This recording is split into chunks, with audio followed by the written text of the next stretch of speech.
It's the 41st meeting of the Local Energy Resources Network. Thanks for coming back every month. We've been at this for quite a while. So I'm Angie Hacker. I'm the statewide best practices coordinator for the California Climate and Energy Collaborative. We'll let people keep streaming on in. I'm here with Rochelle and Kelsey from the CCEC team. You can always reach out to them if you're having any needs. For folks that might be new to LERN, we had just kind of wrapped up a series on the federal huddles that we've been hosting as we were sort of entering a new federal transition here. And we had encouraged folks to migrate over here. So if you're here, welcome. I'll tell you a little bit more about what we do here at LERN. And just wanted to kick off here saying, you know, there's a lot of bewildered eyes I come across in all my meetings. I want to acknowledge the sheer volume of news, both from state and federal angles coming at all of us. I got a message yesterday that said, sorry, I missed your message. I'm processing a 24/7 onslaught of information with a brain designed to eat berries in a cave, which made me laugh, which is something I appreciate these days. But I see you all out there keeping on. And I just want to say that I know that it's this meeting, we talk a lot about funding, and it's gotten 10 times harder just to keep what you have and to think about where it might come from next. And I'm just really impressed with you all. I see you out there doing the work, navigating all of this, all these landmines in your energy and climate work. And proud of you as always. I'm just happy to work alongside you. I want to encourage you all to please go ahead and introduce yourself over the chat. Share something that you are proud of muscling forward. Share it for the rest of us. So I'd love to hear from all of y'all in the chat as we kick off here. So as always, we are here for a little over, it's an hour, and then we have our bonus breakout. We're here to help you access opportunities that can help you advance your energy and climate goals. And in some cases, we'll highlight any movements that we're seeing that could negatively impact your progress on your energy and climate goals. We'll do a little of that today. Today we have a guest speaker from NRDC, Natural Resources Defense Council, that will help explain a quickly moving California bill called AB 306, which is related to local codes. We'll get into that. Before that, we'll do our normal opportunity roundtable, talk a little bit about some of the opportunities that are out now. And we'll do a quick spotlight on what we now know from the California Solar for All program. Afterwards, we'll go back to a little bit of a policy update conversation. We'll give you a few updates on the CCEC Forum and the next SLEEK meeting, state local energy and climate coordination, which is happening alongside of CCEC this year in person. And then we'll have a little time at the end for our bonus breakout. As always, you don't have to stress about taking notes. The slides and recordings and materials are all going to be distributed after today's meeting. So let's go ahead and dive in. Thanks for all of you putting yourselves in the chat. The other thing I'm hoping you put in the chat here as we get into our opportunity roundtable is anything you're aware of in your neck of the woods that might be related to opportunities that folks like you could use to advance your energy and climate work, like funding, other forms of assistance, learning opportunities, input opportunities, that kind of thing. So as you know, in the last few months, we've been really changing our focus from, just given the law, all the changes in local place-based funding. We're talking a little bit more about, we do talk about single assistance opportunities, but we're elevating more around the underlying policies that are affecting energy and climate investments that eventually could become place-based funding or assistance opportunities. And like I said, in some cases, legislative or policy moves hindering your progress. So wanted to start off on the left here. We're going to highlight, this is my messy cheat sheet. You'll get all the links in the chat. On the left, there is a little update on federal. You all probably heard that the House budget proposal was released, I believe, on Sunday. So the House committees on energy and commerce and ways and means are set to discuss markup plans actually today as part of the budget reconciliation process at the federal congressional level. There's draft text from the Energy and Commerce Committee. If you started, there's a lot of articles out now trying to dissect what's in it. And so the main sort of headline is that it's going to reclaim unused billions from several Inflation Reduction Act programs. So the IRA under the Biden administration. It's also potentially hitting regulations, and it emphasizes support for oil and gas drilling. So it's intending to return 6.5 billion in unspent funds. So, you know, they have a lot of things to say about not wanting to fund green boondoggles and grants for environmental and climate justice, but real targets seem to be EPA's Greenhouse Gas Reduction Fund, a lot of stuff out of the DOE, including the Loan Program Office, advanced vehicle manufacturing, energy infrastructure reinvestment financing, state-based energy efficiency grants. So I'm a little concerned about what that means for our friends at CEC. So the legislation would also rescind congressionally appropriated funding outside of IRA. So things like, you guys know the Office of Energy Efficiency and Renewable Energy, talking about 400 million from them, as well as 260 million out of the DOE state and community energy programs. And the other big headline, I know folks have been we've all been waiting around to hear what was going to happen with tax credits. So in this run, right, this is only the House first cut, right? And so it has to go through reconciliation, then it has to go through the Senate. So this is not the final deal. But this proposal would functionally eliminate the EV tax credit. Home energy efficiency solar would be eliminated. Those tax credits eliminated at the end of 2025 if this goes through. And then there's a phase out of the clean energy investment and production tax credits that would begin in 2029. So a little bit more time on some of those larger infrastructure projects. Okay. If you have more information or you want to make a statement about that, throw it in the chat. Love to hear it. More to come on that. Well, at least we're getting a window into what's to come on the federal budget side of things. But there are opportunities available, right? So there continues to be, and in lots of ways, we're happy and lucky to be here in California. California Energy Commission, here the first yellow one there up top. The EPIC program has a opportunity called retrofitting existing residential buildings with innovative envelope solutions. You have until June 30th to apply for that one. Let me get myself set up here. Okay. I'm having a little stall. 1 second. There we go.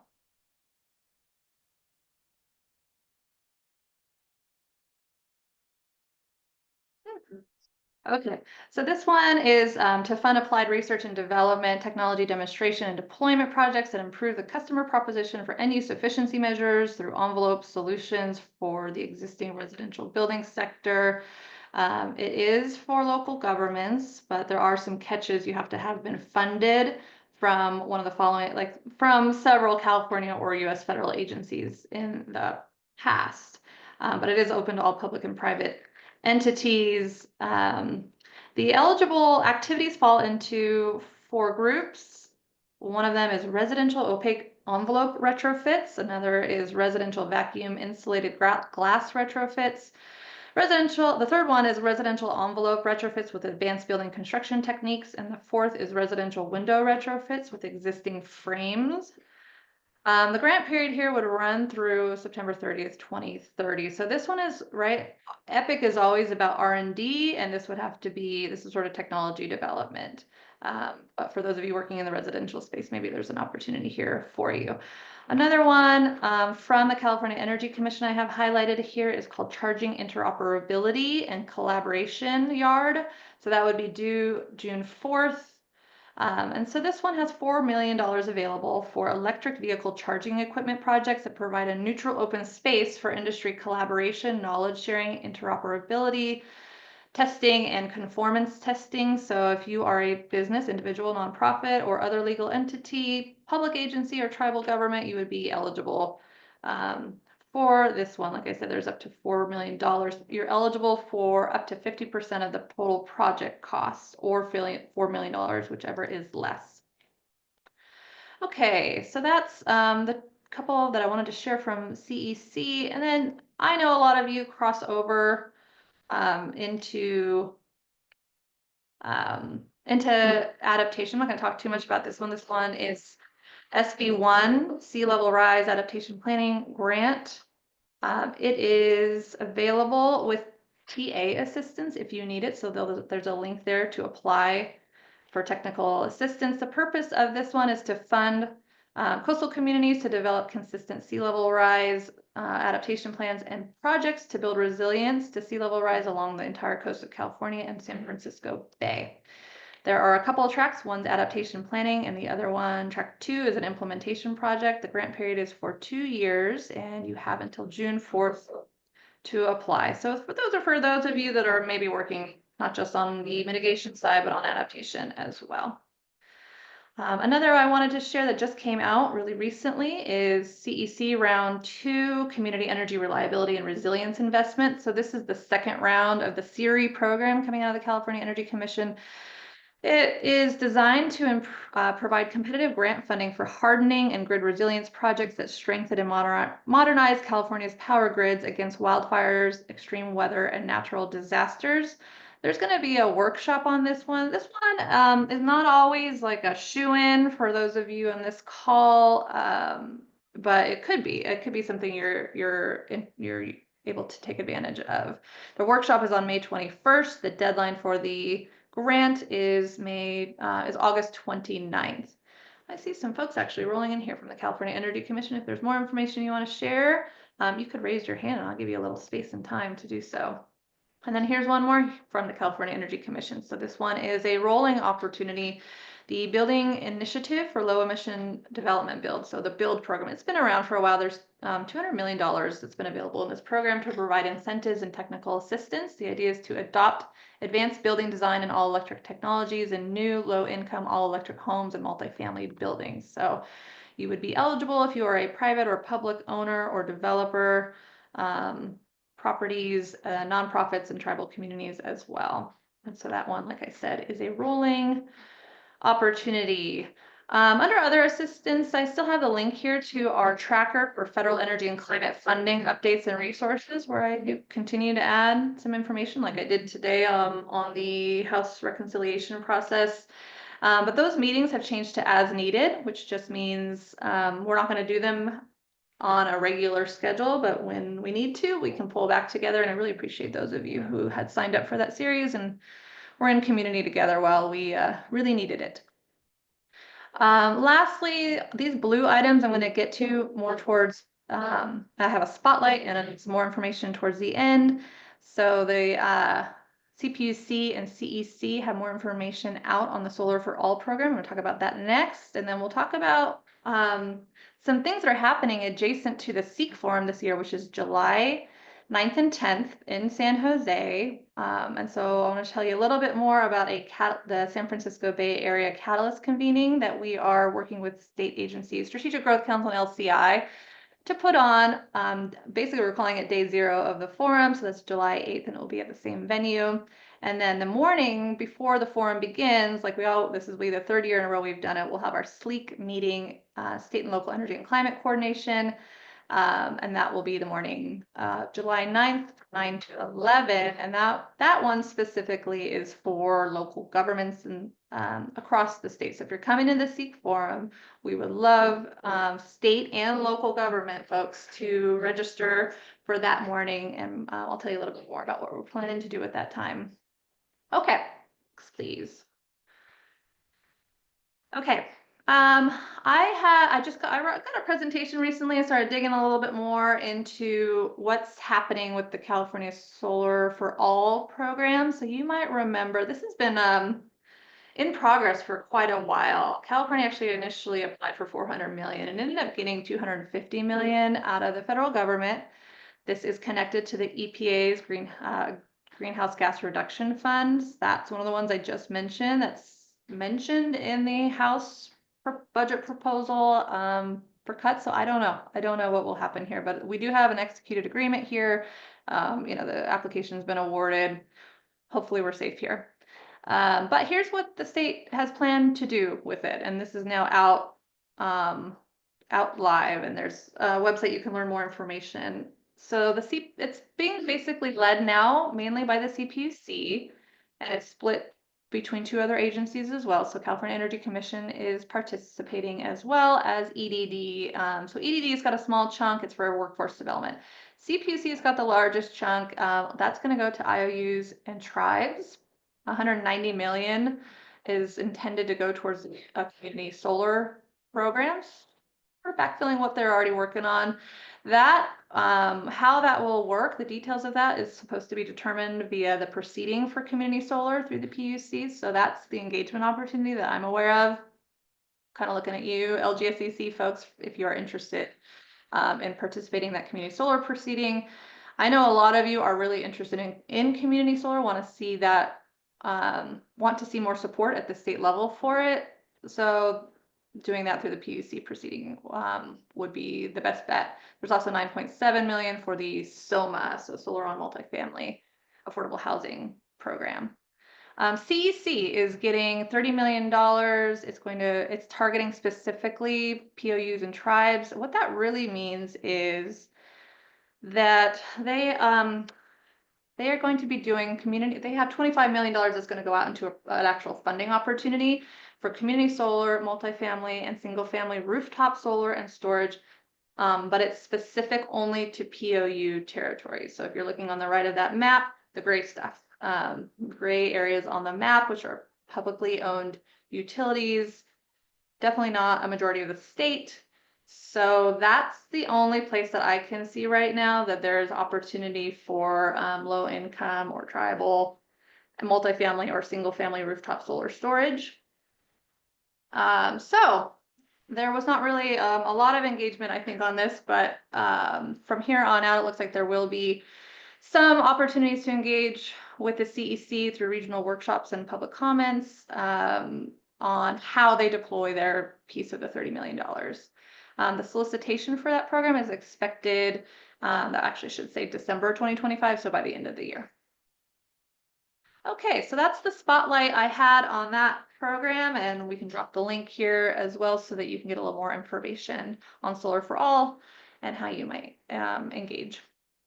Okay, well, thank you for enduring all that. Again, if you had other updates from your neck of the woods, things that everybody could take advantage of, we'd certainly appreciate knowing more about it.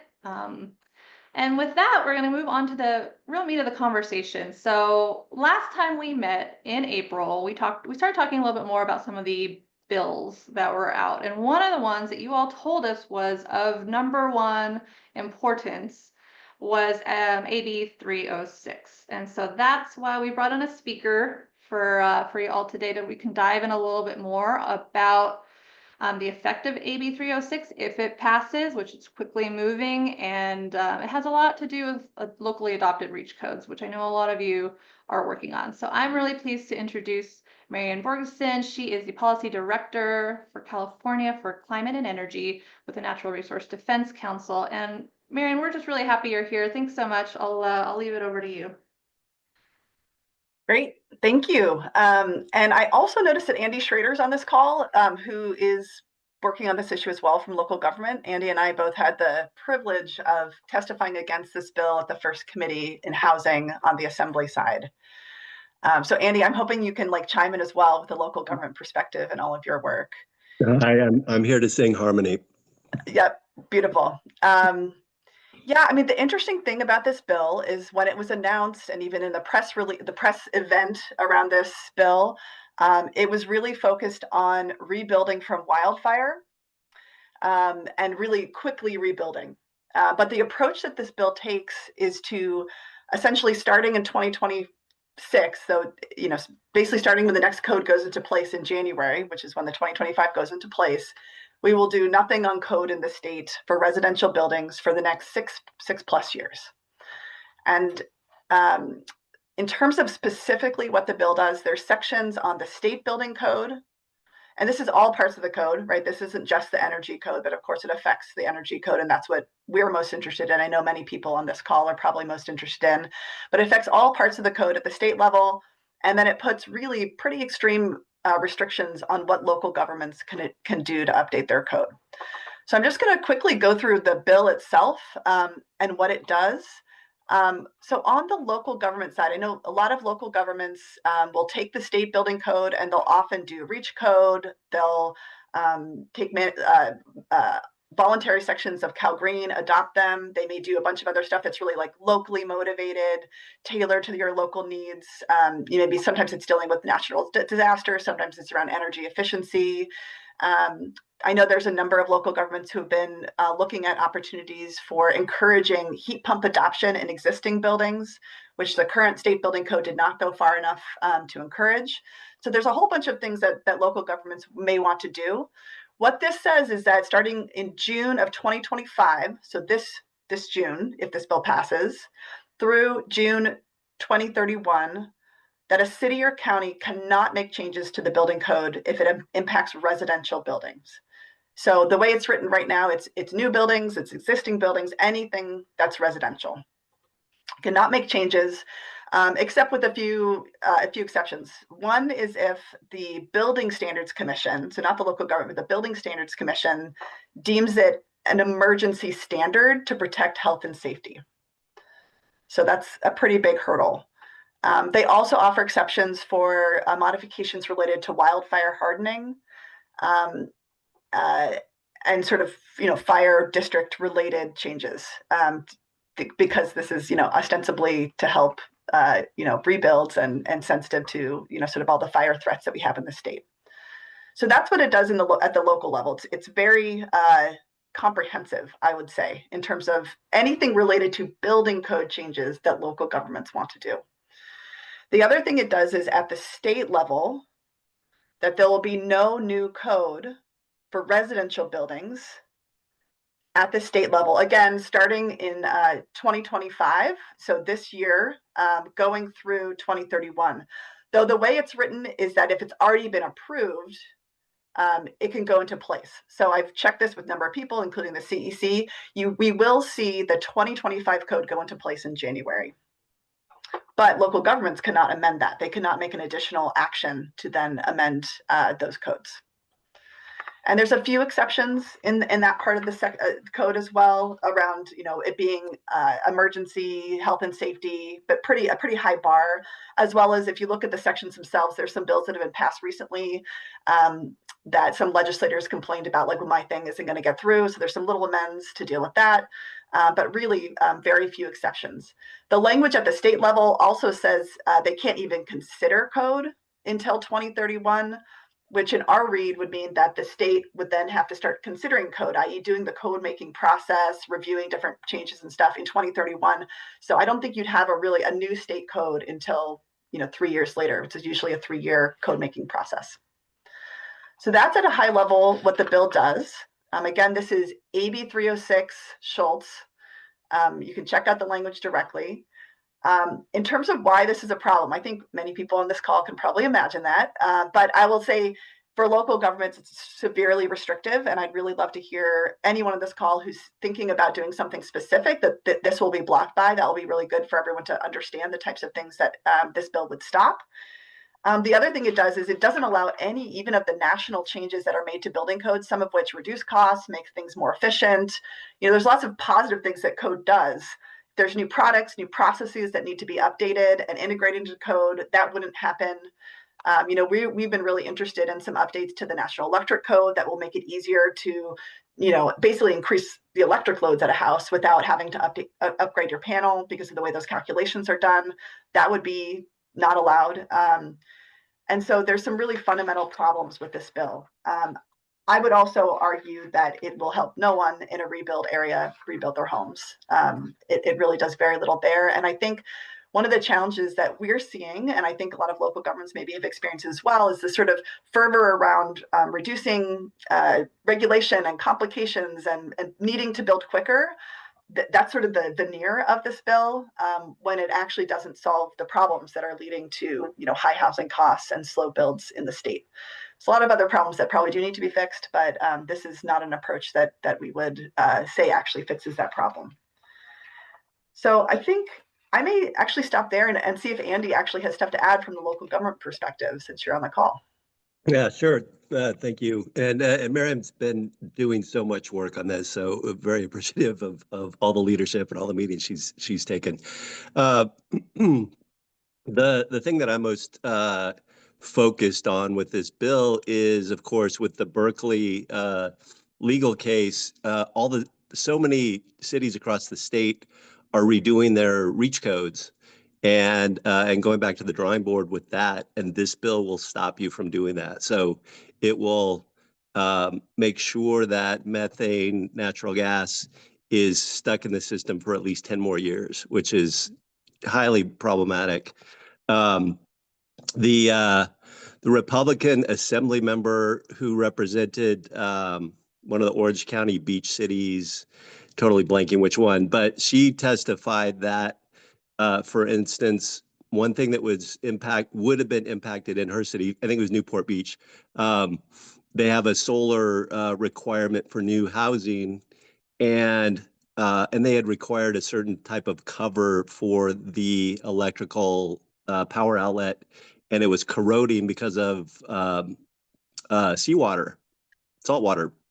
And so they would have been unable to just alter that little tiny thing to make a different type of cover. So it gets down to that level of granularity. It really takes away all local control. It seems like the Speaker of the Assembly just thinks it's a good idea. It's not a good idea. It's a bad bill. I actually don't believe that any amendments are going to make it better. I feel like if they take a few amendments, they're still going to keep the local control part in there, and so we're working really hard to stop the bill. If anybody from your local jurisdictions want to join a call, if your elected officials want to join a call, we're putting together with Safe Cities a call with the Senate Pro Tem Mike McGuire's office, just to ask questions. It's not going to be, hey, we're opposing this, or hey, we're oppose of amend, but it's a question and answer session so that people can get their their questions answered. How's this going to affect my jurisdiction? So if you want to be involved in that, you can go through CivicWell, or you can just put your email in the chat, and I'll be happy to add you. Thanks, Merrian. Yeah, the other thing is just in terms of next steps, the bill went through the Assembly with very minor amends, basically amends that did these little tweaks for bills that had been passed previously that certain Assembly members wanted to make sure move forward. It sailed through. No one voted against it the entire time. Few people did not vote, but it sailed through with no votes. And now it's going to the Senate. It will be heard in housing first and then local government, is my understanding. In the notes that Angie has, there's a list of the folks who are in both of those committees. I would say the most important thing that local governments can do, first of all, I just want to emphasize local governments haven't really stood up as they often do when their local rights are taken away. We often see this like huge, many, both local governments standing up as well as their associations like really strongly coming out against any bill that takes away their local powers, authorities, et cetera. We haven't seen that from this bill to the level that I would hope for. I think partially because of this veneer of we're making housing affordable. And so we really need to have engagement, especially from housing committee members and the local government committee members in the Senate side, so that people are hearing from them, ideally ASAP, because we need them to be disturbed enough about this bill that they're willing to consider voting no, making very substantial amendments, really taking a strong stance against this. It is very political because while it's Schultz is authoring the bill, our understanding is that the Speaker, Rivas, on the Assembly side is very personally and is basically backing this bill and is making it a priority. So that's made it very politically difficult. There's a few groups of local governments and others who are meeting. There's a meeting at Tuesday every week. If folks want to engage on an ongoing basis, we can send you information for that. There's also just like, if you have any of those members on the housing side or on the local government side of the Assembly committee, the Senate committees, reaching out to those members directly, getting letters in both to the author's office as well as to all the folks on both of those committees. That will be really important for them to hear, and really, like right now, before it's even assigned a hearing date, that we actually they hear from as many constituents as possible. So those are the next steps, and I'd be happy, Angie, to turn it back to you. I see a bunch of questions we can answer. I can look through, or maybe you want to decide which ones of those. Well, I wanted to ask Andy, could you just remind us what organization you're with, and it may be that are you part of GCC as well? I used to be the, sorry, I'm wandering around. I used to be the Director of Environmental Affairs for LA City Council member Paul Koretz. And right now, I'm Petaluma, the city of Petaluma's representative on the Regional Climate Protection Authority Advisory Committee. Okay, well, thank you for hopping in here. That was really nice of you for some insights. We also want to hear from folks on this call. Merrian is very interested. I'm very interested in what else you think this might do to affect or impede some of your energy and climate initiatives, those related to codes. Give us specific examples. We'd love to hear it. I do want to turn our attention to your questions here in the chat, which are quite a few. And one thing before we do, though, could you tell us, Merrian, a little bit more just about like the status? So it sounds to me like this is moving very quickly. And where is it at in the machinations of becoming a bill? How much time do we have here? How quickly do we need to act? What's the real point of intervention here? Yeah, so it was introduced as an urgency bill, and it did very quickly go through the Assembly. So it went through the Assembly, it's voted off the Assembly floor, it's now at the Senate. And it's been assigned to housing and local government. The links to those, so you can see the members, are in the chat now.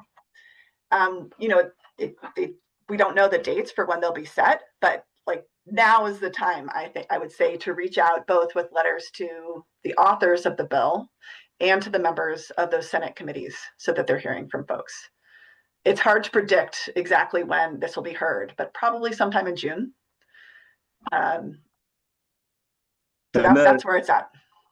To pile onto that, the League of Cities apparently has taken a position. I haven't independently confirmed this, but the League of Cities has taken a position of opposing unless amended. And the big strategy that we really see is cities weighing in, like, because there's a whole gigantic coalition opposing this, but until cities get involved, we're not going to make as much headway as we need to.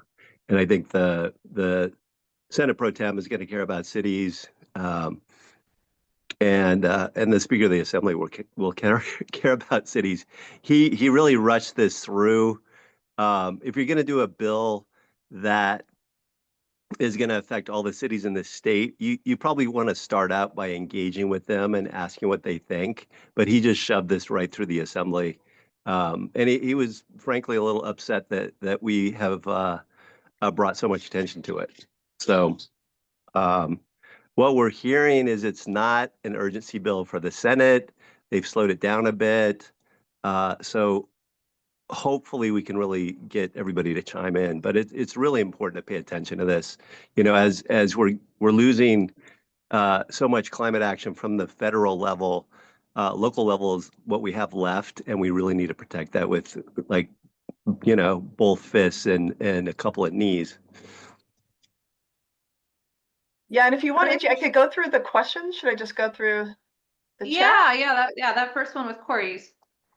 I might go in reverse order just so I don't lose track. So I think Christine is asking about, is there some language in the bill that indicates that we will be able to implement the 2025 code? So basically the language is that after June 2025, the state cannot approve or adopt new code. So the 2025 code has already been approved and adopted, and I did check this with the CEC's legal team as well, that their understanding and the author's understanding is that the 2025 code at the state level can go into effect. It's already been approved and adopted, can go into effect in January, which is when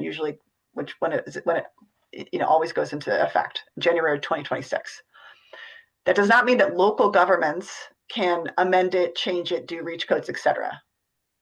Our understanding is that will not be allowed. And there's a question, I believe, above that about, can local governments have the local code go into place?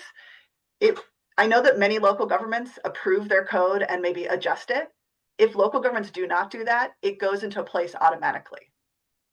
And I've checked that with a few sources as well. So the state code, unamended for any local needs, will go into a place, and it will be also going into a place for local governments, but you will not have the opportunity to make local adjustments to that code.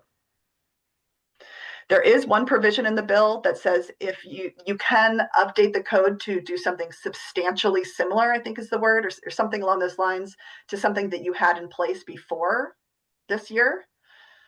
I don't know who will be the arbiter. I guess maybe the Buildings Commission, in terms of like, you had been doing this for 20 years, you've been adopting it with some amendments for your local government for 20 years, you're going to do something substantially similar for this code. That would probably be allowed, but it's something that's new. So exactly how that happens and who decides is a question. There's a question here about which committees will be considering it. Yeah, so it's going to go to the Senate Housing and Local Government. And in the chat, you can see members. So if there's a member in your area, that will be really an important person to reach out to directly.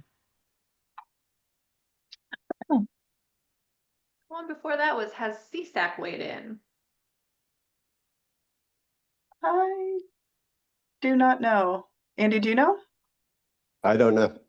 I don't Is think anybody so. on the call aware? I do know, I think I've heard from local governments that there's some conflicts, right? So this is not a shoe-in. Some local government folks might find that there's trade-offs here. They're having trouble coming out with a direct opposition because of some of the language around affordable housing. And so CSAC and others may not find themselves in a position to oppose. Is that your read? That's accurate. Yep. Yeah, at least a month ago, they hadn't weighed in and they didn't seem inclined to. Okay. Someone here is saying, thank you for your overview. The team at Stop Waste has been tracking this and already recommended that our board adopt an opposed position. We've noted the limitation to reach codes. Can you elaborate on the language's effect to the state energy code updates? Maybe you already did that. I think so, yeah. And actually, Stop Waste, if you all have anything you would like to share with others, I think that would be great. You could drop it in the chat. I'll add it to my document. I think where we can help each other with talking points, language, letters, fantastic. One above that, I see, how would AB 306 affect passive house legislation that I have heard about? Yeah, if I believe that anything that requires code changes would not be allowed. And so I think that the way that bill is written, my take is that it could not go forward if it requires any changes to basically how the code functions currently. Okay. Ironically, I think Schultz joined as a co-author on that bill. Yes, that is the irony of that. All right, there's a question, it says, would it apply to any changes or standards retroactively that have already been passed by a local government prior to its passing or taking effect? Sort of address this on the state side. Yeah, I mean, my understanding is that, when the next code comes into place, it sort of wipes out what was previous. And so I think if it's substantially similar to something you had before January, you may be able to add that back. But otherwise, I think, and that's sort of a normal code process, I believe you'd have to, if it's different than what you had before in some substantial way, you just have the 2025 state code as the, like, whatever, the working code for your region. And the thing to remember is what I mentioned. If you change your code and there's some little tweak you need to make, you won't be able to make it. I think we're sufficiently raising the alarm here. Folks are asking more questions about the interplay with other legislation. So does AB 306 impact AB 2446 or 35, which is the building Body carbon? Yeah. Yes. If you want to pass new code, new local, either like have Cal Green do more unembodied carbon, or implement a voluntary Cal Green code, or do a local code related to embodied carbon, you would not be able to do a new code. That's our read. Okay, so somebody's saying here, some building officials I've been talking to are worried about their ability to locally approve the new 2025 code later this year. I'm wondering if this will be an issue. Yeah, I mean, if they want to just to have it will go into place. So you will have 2025 go into place in your jurisdiction. You just won't be able to update it or change it for your local needs. Right, or go beyond it. Go beyond it, yeah. Will our ability to adopt benchmarking or building performance standards be affected? Only if you use a building code to do that. And I don't think that's true for a lot of building performance standards. It depends. I guess it could be there. I don't know. I don't know all local versions of this, but if you are, looking at GHGs and are working outside of the code, it shouldn't be directly impacted by this. This limits your ability to only to change those pieces of the statute that is building code related. Okay, we've got a couple more questions, and I do want to encourage anybody to raise their hand and talk to us a little bit about how you think some of your work might be affected. Some specific examples could be helpful, and then anything else you're aware of in terms of engagement opportunities or opportunities to collaborate, other pieces of information we should all know. Okay, let's see. There's will the frozen residential building standards be compatible with the updated commercial codes? How are multifamily or hotels considered? And he says his comments referring to mixed use buildings. Yeah, it's a really good question. I think this actually, this says all residential right now. I do think it's possible there'll be some amends that walk some of that back. But right now, it's anything that has residential in it will be affected by this. And right now, that is sort of integrated depending on the building type, like mixed use. There's high-rise buildings, et cetera. That is, the commercial and residential codes are not entirely separate. That's actually a concern that's been brought up, that the CEC and all the other agencies working on this will actually have to keep 2 sets of codes live as a result of this over the next 6+ years. So it's a big issue. Alice, I see that you're very active here in the chat, and I wondered if you want to just go off mute and ask a couple of your questions and tell us a little bit more about what's happening in your neck of the woods on this topic. Yeah, thanks, Angie. Yeah, hi, Merrian. Hi. Good to see Long you. time. Yeah, so I am just trying to understand. I'm curious why, if you can explain, if you understand, why Rivas and those that are supportive are so quick to support, and what they believe are the benefits. So that I can, we can formulate opposition. And so it has been suggested, right? Is it the LA Reef wildfire rebuild, perceived costs and blah, blah, they just want to help the community, come out as the hero to help them rebuild? Or what is it? My take, and Andy, you may have a different take. There's lots, I don't think it's totally clear, but my understanding from talking to Rivas himself and his lead staff person on this is that they genuinely believe that if we can simplify things for builders, that we can lower costs in some way going forward. And there's this idea that we've put that basically the code is really great already, and that there's truth to that. Like, we do have a really strong code in California. And so let's just take a breather for 6 years and not complicate it, not make it harder, not make it more stringent, et cetera, so that we can just get stuff built. I think they genuinely believe that. I think the politics of it, the speaker genuinely wanted to do something about the wildfires. And there's lots of local electeds who concur that our building codes are tricky, and contractors are always complaining, and especially when things get changed in the middle of a project, which I think is a serious problem. But so politically, I think the speaker thought he was doing a good thing, but they moved it so quickly, they didn't do the research they needed to do. And so I think they made a mistake, but it's one of those, what is it? The Bruce Springsteen song, I took a wrong turn and I just kept going. They literally need to, I think they don't want to admit that they got it wrong because they pushed it through the assembly and they're like, this is the thing. So it's tricky because now the Senate Pro Tem needs to negotiate with the Speaker of the House to get all the Senate bills through. And if this is one of the Speaker's priorities, he's not going to go down without a fight. So that's why it's important for everybody to weigh in.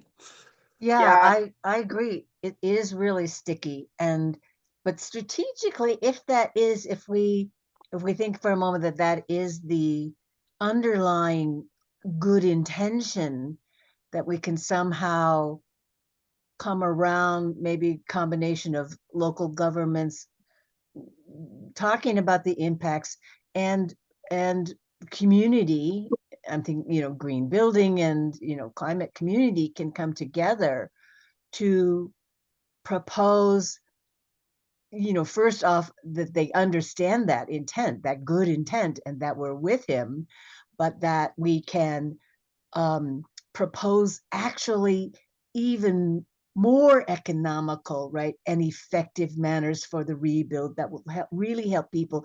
And it will also benefit the marketplace, if you will, if you have to bring that in not causing this uncertainty and disruption. Those of us that have been involved with code development for, we're like already is like so deep into this is the 3-year cycle, and right, we know what we want to move to for the next moves. To suddenly disrupt that for 6 years is going to be a huge impact on what's already being done to us on the federal level. So I think if we can make that appeal, that might be an in, but I think you're right. The cities really need to bring their voices together and unite with the rest of the marketplace for green building and climate and energy, to really bring them to this place to say, we totally are with you with the understanding. And if you are intent on resolving cost and not locking people into high rising electricity rates and utility rates, then yes, let's protect them by going right with where the code is headed at zero carbon. Does that make sense? Yeah, yeah, that makes perfect sense. So that what I gave you was the good intention scenario. The bad intention scenario is if you look at what happened right after the fires in LA, immediately the governor and immediately the mayor of LA vacated the building electrification requirements for rebuild. And so it's possible that SoCal Gas, that the gas companies have their fingers in the pie also, and they're trying to halt all the reach code updates across the state. That was obviously that's what passes through my mind. I wanted to hear from you. You guys are much closer maybe to the source, but there is that danger that unfortunately folks have already been bought off by utility lobbying. That's just the state we're in. Yeah, and I think the most likely outcome with this bill in terms of changes are that we will be able to roll back, and the builders support this probably, and labor supports this, the portions of like allowing the national codes to come into California so you can update like just the basic stuff. That will probably change in the bill, is my guess, just because it's such an absurd thing to do. I think the thing that's most likely to stick, if we're not able to fight it, is local governments being able to update the code, because I think it's genuinely viewed by Rivas's office as local governments creating barriers and creating more expensive requirements on folks that are building in their regions. And the folks who opposed this bill in the committee were the builders, but also affordable housing developers, who said we are trying to build cheap housing and we don't need more requirements. That was their message. I'm sorry, Merriam. I think you mean the folks who supported it. Sorry. The folks who supported it. Yes, affordable. Yeah. So it was Jamboree Housing and California Housing Partnership support the bill, as does California Building Industry Association. And in terms of we have to build counter that. Okay, so opposition's been weak, it sounds like, although NRDC is clearly out in front. And what about the rest, other environmental groups? It seems like this could be, sometimes it's easier for them than it is for local governments to get out in front. Yeah, all the enviros are against this bill. Okay. Yes. Yeah, I've signed like 3 opposition letters already. But not just the enviros. The International Code Council is opposing this. The building trades are opposing this. Like there's a bunch of folks from all different spectrums opposing this. And Yeah. so I see here in the chat, we've got, there are locals that are speaking up, so thank you. And if anybody can drop these links in the chat, I think that's good for us to be able to reference where there is other forms of opposition. So Cal CCA seems like it came out. City of Encinitas, amazing. Palm Springs is considering an opposition letter. And then let's see, there's a question here. Are you seeking local government officials to weigh in here with letters to authors and committee members, or would city staff be helpful? I mean, honestly, the highest up possible local government folks who could directly put pressure on both the authors and the folks in these two Senate committees is going to be the most effective way to go. For the phone call with, we're going to do a virtual call, as I mentioned before, with the Senate Pro Tem, hopefully himself. And if we're going to do it with the Senate Pro Tem, we definitely need like the highest elected official from your city to join to make it worth his while. Because if we get 10 mayors or 10 council members, then he'll be in the meeting. If we don't, then it's going to be a staff meeting. And county supervisors, right? As Leslie mentioned. That's right. And it sounds like, okay, so Sunnyvale submitted a letter. We've got, thank you, Karen, San Rafael, Contra Costa County, San Luis Obispo, West Hollywood. All right, if we could collect it, if anybody will provide these to us, we will put them in this document that we have so everybody has access to it. It's like Calbo. Okay. So it sounds like from here on out, some next steps could be there's a Tuesday call, there's a coalition call. And so this has been an educational opportunity. We wanted to make sure you were aware of this bill and that there are opportunities for you to take it from here. So if anybody has access to dropping something for me or just email me about how folks get on that coalition call, we'll get that information out. I feel like that if you really are, and sounds like good and alarmed by now, and you want to continue to be in the loop on this, that would be your best place to stay in the loop. And then you've got letters, lots of different letter opportunities. Those are going to be in this document. And then you can take letters, and really what Merrian is saying is it's go time. And if you have the ability to get a letter out from somebody high up within your jurisdiction, it would be, it could be impactful. Anything else you want to say to close out here, Merrian or Andy?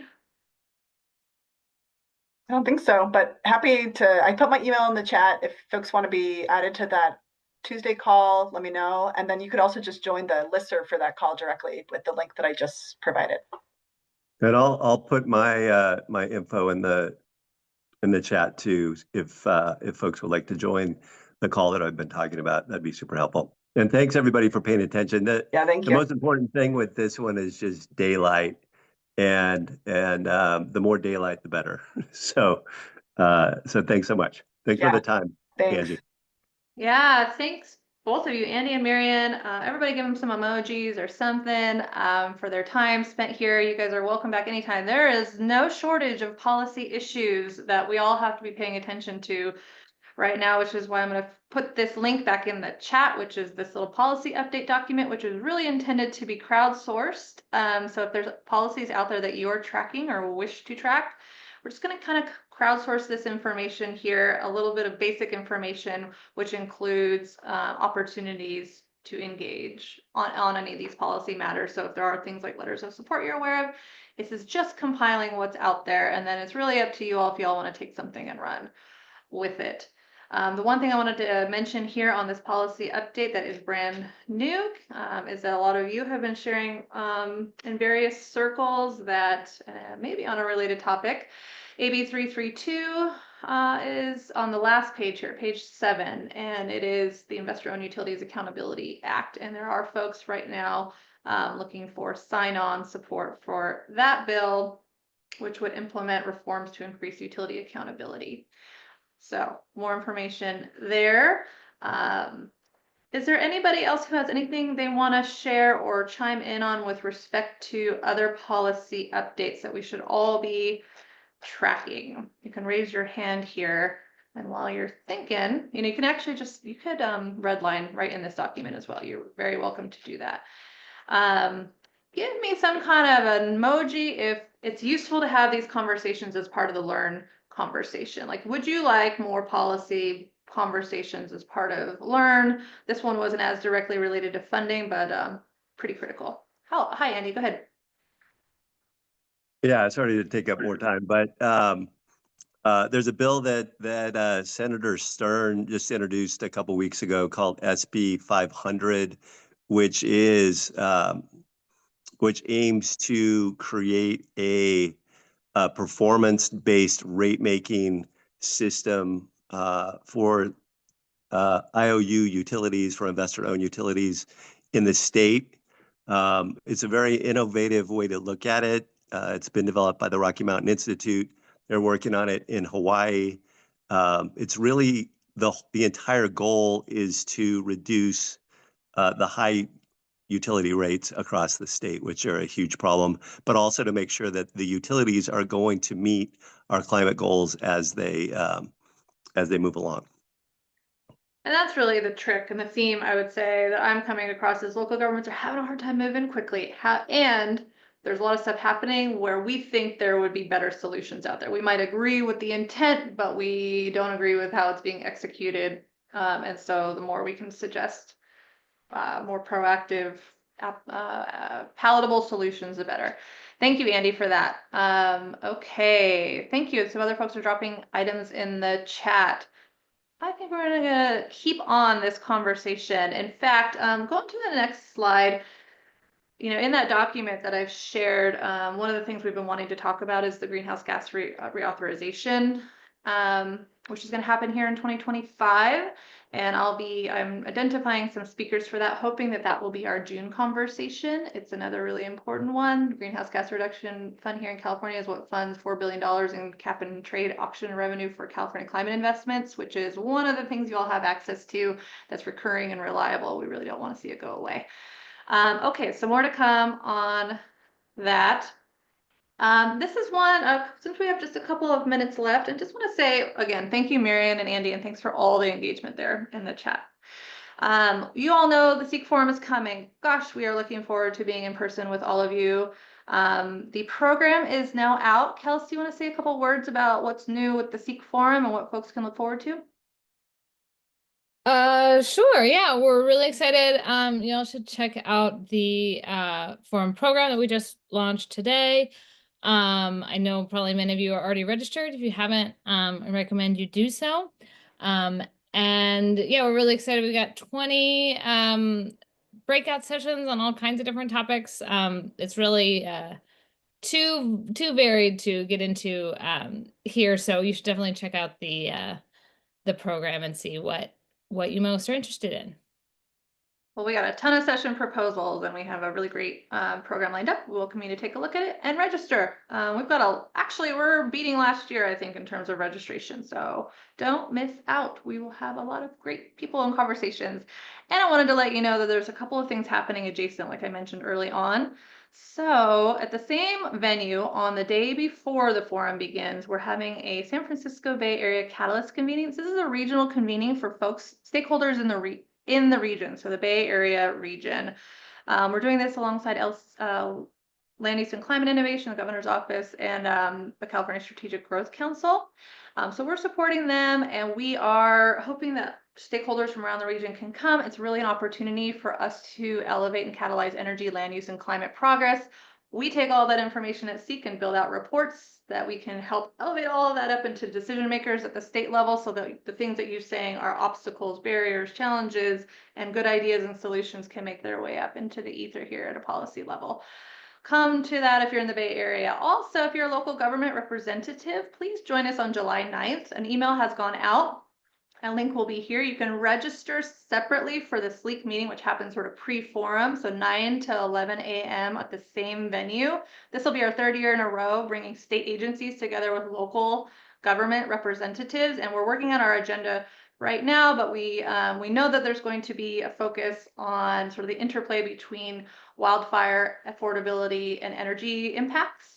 We'll also be talking about the state's role when it comes to energy and climate progress, and talk to you a little bit about how we want to fill some gaps in the barriers you've already told us about with SLEEK on a lot of clean energy related matters. So please come, it will be great. And then we'll have the rest of the forum to spend time together on July 9th and 10th. Okay, next slide. Let me just close us out here on our regular session. Our bonus breakout's happening next. We love spending this hour with you. If you can hang around for another 15 to chat, great. Our next meeting will be June 10th. Like I said, we might have a topic on greenhouse gas reduction fund reauthorization. I hope so. Feel free to invite a friend. And just, again, thanks for continuing to come to these and keep on keeping on with all of your work. Okay, so those of you that need to go, we'll see you soon. And those of you that can stay, oh, thanks everybody. Sweet comments in the chat. I like this group. All right, so let's go into our bonus breakout.